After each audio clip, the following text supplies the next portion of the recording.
As machinists, we're always looking for ways to push what's possible. We've machined parts people said couldn't be made. We found ways to do things people said were impossible to do.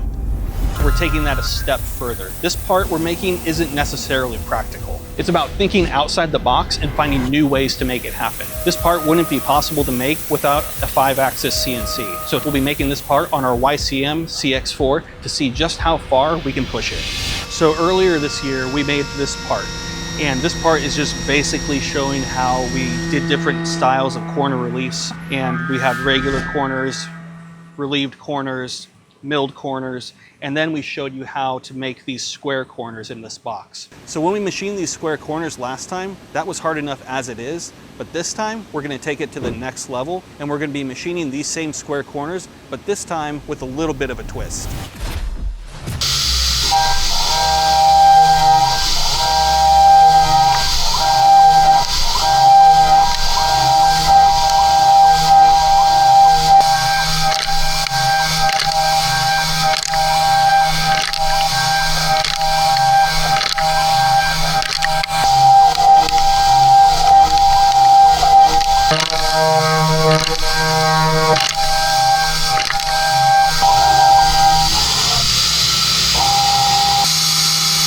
Now, originally what we were doing was we were using a traditional dynamic toolpath to approach from the top and do all this roughing on the outside. That didn't work out so well, so that's why we ended up going with that 5-axis toolpath, which removed the material a lot faster, and it was able to remove some operations as well. So overall, it ended up being really good. After that, we're using our 1 3/8 drill from Kennametal to go ahead and drill out 5 holes, 1 in the center and 4 chain drills on the sides. So as you can see, we're using our high pressure coolant system from Hennig to be able to just blast those chips immediately out of that pocket. If we didn't have a high pressure coolant system like this, we wouldn't be able to drill those holes nearly as fast. We'd end up having to peck it, get all the material out, make sure everything's clear. But thankfully, we have that high pressure coolant that can just immediately evacuate all those chips and keep our drill going all the way down to the bottom without stopping. And then we'll go ahead and mill the inside.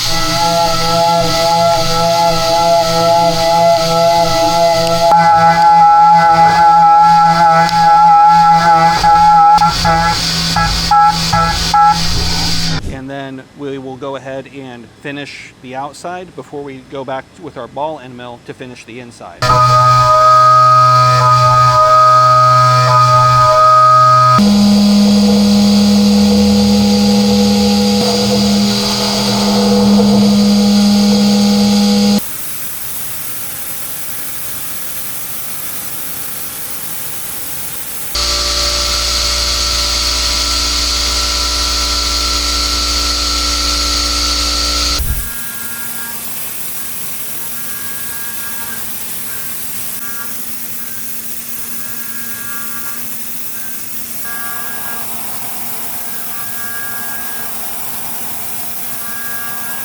Then we swap to another taper hand mill to finish these corners right in here.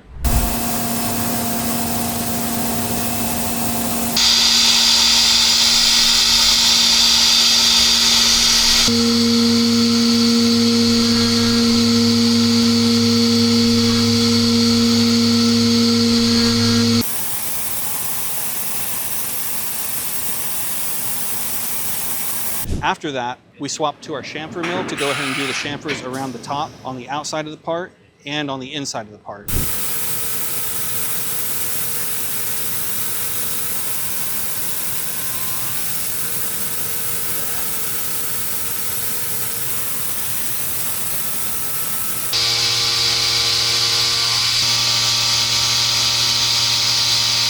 Then we switch to our final chamfer mill to go ahead and mill the insides of these corners right here to give them that absolutely square, perfect corners inside of this twisted box.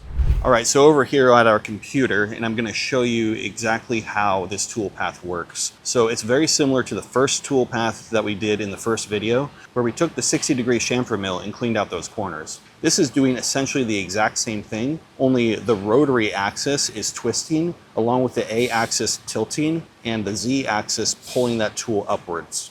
We're also using a different tool this time around. We're using a single flute 1/4-inch countersink that allows us to access this corner and be able to get full flute length in order to get total cleanup inside that whole corner.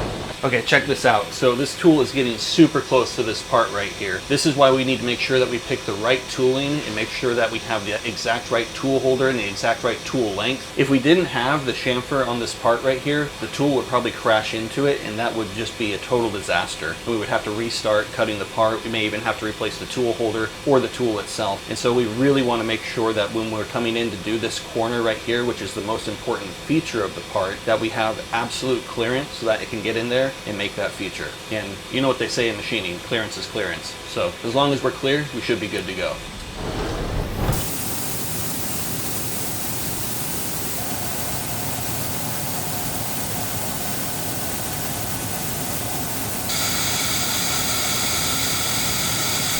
So what we were trying to achieve while making this part was not just making a cool looking part with a twist or even an art piece or even these corners in here. What we were trying to do was show you a new technique that you can take and use in your own machine shop. Now, what we're hoping is that you'll be able to take that, use it to your own advantage. You'll definitely need a 5-axis for that. And by the way, if you want to get a 5-axis like this, be sure to check out our website or reach out to Keith at titansofcnc.com. If you liked what we did today and you want to see more, don't forget to like and subscribe, and we'll see you in the next video. Well, this year I'm excited because we're doing something crazy at Boombastic. Every single machine in this entire shop is going to be about teaching you to run on an extreme level. We're going to be pushing the limits. So I want to personally invite you guys to Boombastic. It is unlike any show that you've ever seen before. On November 11th, 12th, and 13th, every machine is going to be stacked with material from aluminum to steel to titanium to composite. All of it. You go to these other machine tool shows, you have salespeople paid to say that it's the best machine tool, the best everything, and it sits there dry running. We're gonna have crazy skill sprints throughout the entire company, running all the machines aggressively, taking all the ingredients and all the variables to the highest level, showing you what extreme machining really is about.